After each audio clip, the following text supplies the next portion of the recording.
It's always been there for you.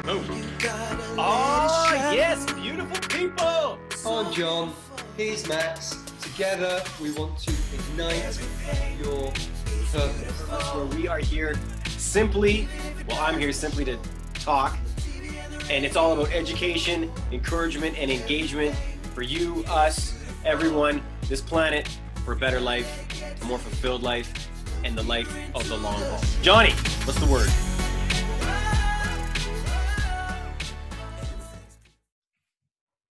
Welcome back to Ignite Your Purpose. He's Max, I'm John, and our aim is to educate, encourage, and engage with you all to a better life. Just want to say, nothing tastes as good as healthy feels. It's a catchphrase. Him and I, we made this up. We probably found it somewhere, but we try and live by it. So today's show number, Max, number 18, I believe. 18. I believe. I could be wrong. I've been wrong once, I think, before my whole life. So, well, I'm sure when you are wrong, you'll admit it because you're big enough for that. Amen. A couple of episodes ago, we spoke about self-talk and how we talk to each other. And so Max and I could talk for years about all the healthy stuff, all the exciting stuff, all the amazing stuff, but we'll fight a losing battle if you don't sort your own headspace out. And by that I mean the way you talk to yourself, the way you think. Here's an example. I know Max could say to me, John, tomorrow you've got to go and run 200 miles. And I will say, no problem. Might take me a day, might take me 2 days, might take me 3 days, but I know I can achieve that because my belief system matches my outlook of the world. And this dates back to when I was a wee boy and I was a runner and I was a successful runner and I got praised and rewarded for being good at athletics. So I've got this physical knowledge and belief that I can do things. And that was backed up when I joined the military and we did the commando courses and all these other silly things. And the flip side to this is part of my belief system where it doesn't quite work out. So Mum and I didn't get on quite so well when I was a kid. I didn't really engage with education. And my sister is hyper intelligent. She's such a smart cookie. So Maria got, you're so smart, you're so clever, you're going to be a doctor, you're going to be a lawyer, you're going to be this, and that. Always being praised. And I got, you're going to turn out just like your father, you're not going to achieve anything, you'll end up joining the army. So you can see there that my belief is I'm not very smart, but actually I am quite smart, but because they don't match up, we have this constant battle that I struggle. And these, how these two belief systems, or the belief system and your output look on the world, how they match up or not, influences how much you progress and how much you move forward. And then that influences what physically goes on with your body. Max?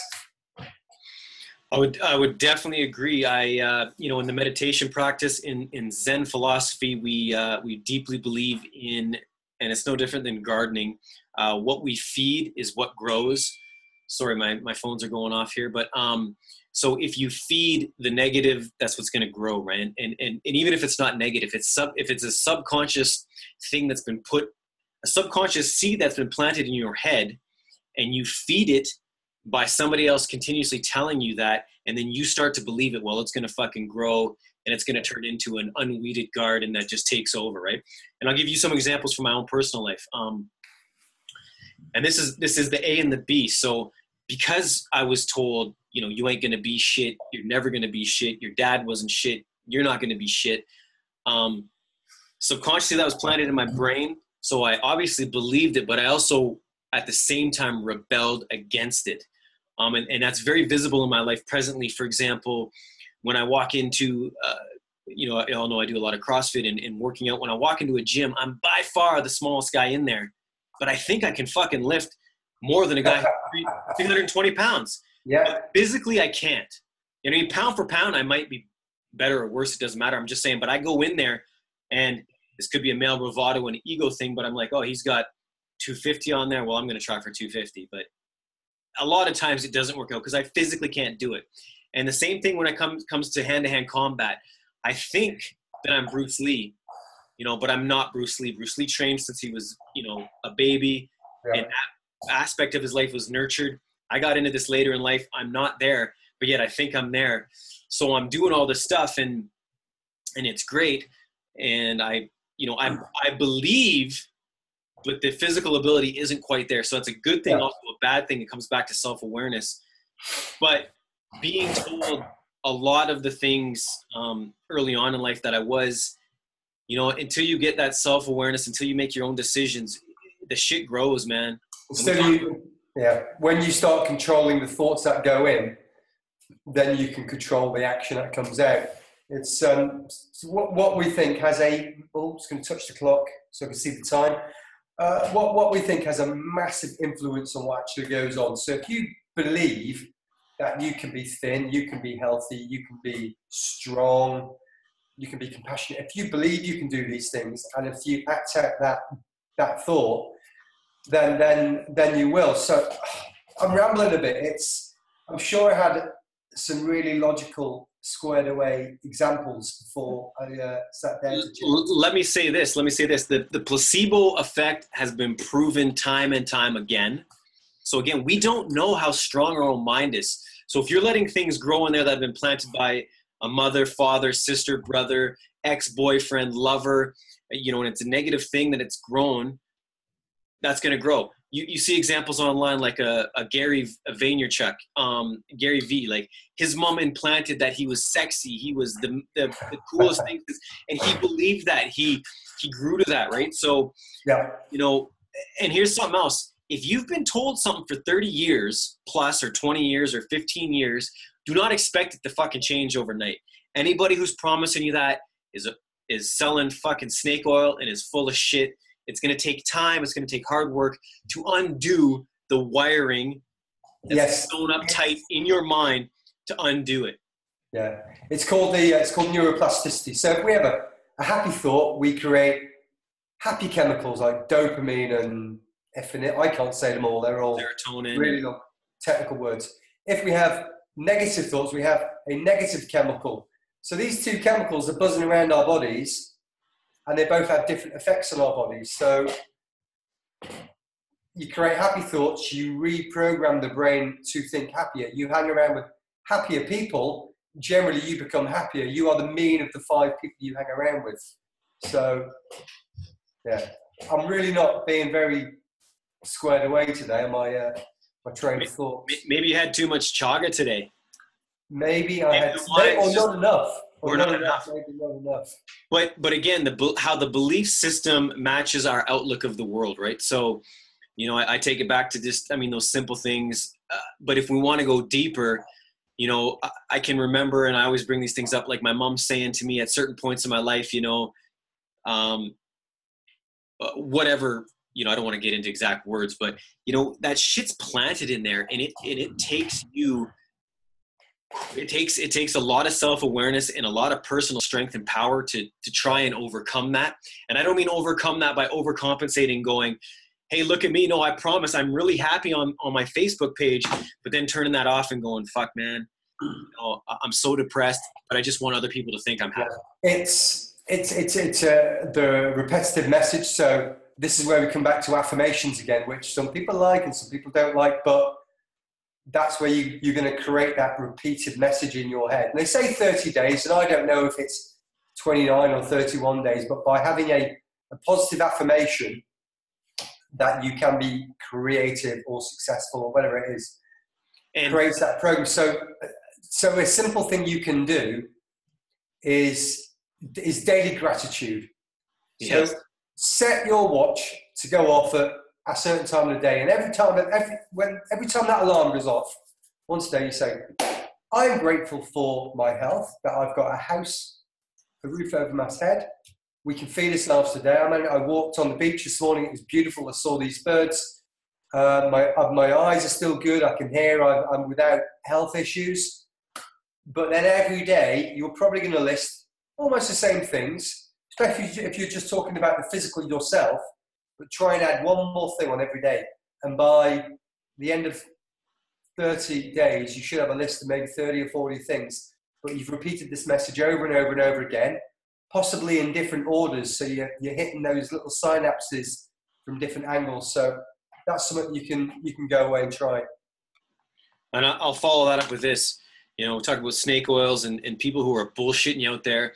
None of this will happen without two things: hard work and action. You can fucking affirm yourself out the wazoo, tell yourself how fucking amazing you are. Unless you believe it and then take action on it, shit will not change in your life. I can sit on my couch and say, my God, I am going to have a six-pack as I'm fucking eating a tub of ice cream. But until I physically take action to meet the universe halfway, ain't shit going to change. And you're going to get deeper and deeper into a depression because you're not taking action. You're actually not putting momentum into your own life. Yeah, as much as we love you listening to us and interacting with us and sending in comments and asking questions, I'd rather not hear from you for 30 days. And in 30 days, you come back and say, John, Max, I did this for 30 days and these are the results that it had. Even if it's a tiny, tiny result. If you've made your life a little bit better, I'd much prefer that. I'd like you to listen as well, but... Of course. Of course. How are we for time, Mr. J to the B? We've got about 3 minutes, which is actually, it's quite a long time, usually, when you're trying to just fill it. True. True. You know what? I've said everything I need to say. How about you? I think so. It was one of those subjects that we were having a conversation earlier. I'd expressed the comment. Max said, oh, that sounds interesting. Let's chat about it. And it's a subject that the human race is only just scratching the surface on neuroplasticity, epigenetics, how the environment affects your genetic makeup. We think we become ill because our parents were ill, but we didn't. You know, the human genome, maybe 150,000, we thought. We've got 25,000 genes, which means all of our genes express themselves in a different way. So if you live in a healthy, safe environment, your genes express themselves in a healthy way. If you expose it to toxins and bad karma, and we're going to talk about esoteric things, I'm sure, then they express themselves in a bad way. And that goes right back to what we said at the start of a garden. Whatever you feed, it grows. So environment, whatever we feed, it will grow. So, and that is just a simple truth, man. You know, that if you want to stay in whatever bad environment we've been in, that's what we do today determines our tomorrow, right? So if we stay in that bad environment, tomorrow's going to be just like it was today. It's not until we change, we take action. And again, the whole underlying process of the show is self-awareness and health. And it all starts with self-awareness. You gotta find time for yourself to really know what your purpose, goals, and wants are. Why the fuck were we put here? What the fuck is it we were here to do? I'm telling you, for myself personally, I don't think it's to go to school, get a job, pay fucking taxes, and die. No, that's just my opinion. Live every day, because we don't know how long we're around for. It's you were talking about these bite-sized chunks on that walk I did last weekend. I wasn't thinking 100 kilometers. I wasn't thinking 50. I was thinking a kilometer, 500 meters to that bridge, to the boat. And the other one is, we often say in the house, is if you've got a huge task, and I would say, how do you eat an elephant? And it was like, fucking hell, where do I start? It's fucking elephant is so big. You pull off a trunk, and then you do the trunk, and then you might pull off a leg, and you break it down to bite-sized chunks. And that's all we're asking you to do, is to break your life into bite-sized chunks and think, what can I do tomorrow? It's going to take me 2 minutes. That will make my life better. 2 minutes better tomorrow, okay? Can I do that the next day? Can I do that the next day? Before long, that becomes a habit. You feel better about yourself. You're then more empowered to share that feeling with other people. And this is how wellness and health and positivity grows through. And right there, that's how I started my sorry to keep yapping there. That's exactly how I started my meditation right there, man. It started at 2 minutes up to 2 hours now. You know what I mean? Like, At 2 minutes, I could barely sit still. And now I'm at 2 hours. So it's day by day by day by day. And it's just putting your head down and doing the work.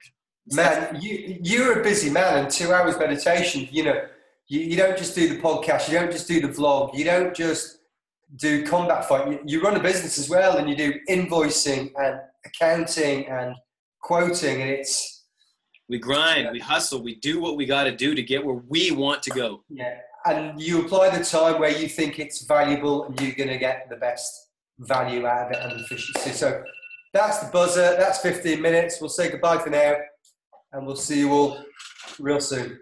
Thank you for joining us. Ask questions, do your homework, do your research. I love you all. Peace, and I'm out. John, thanks for joining. Bye.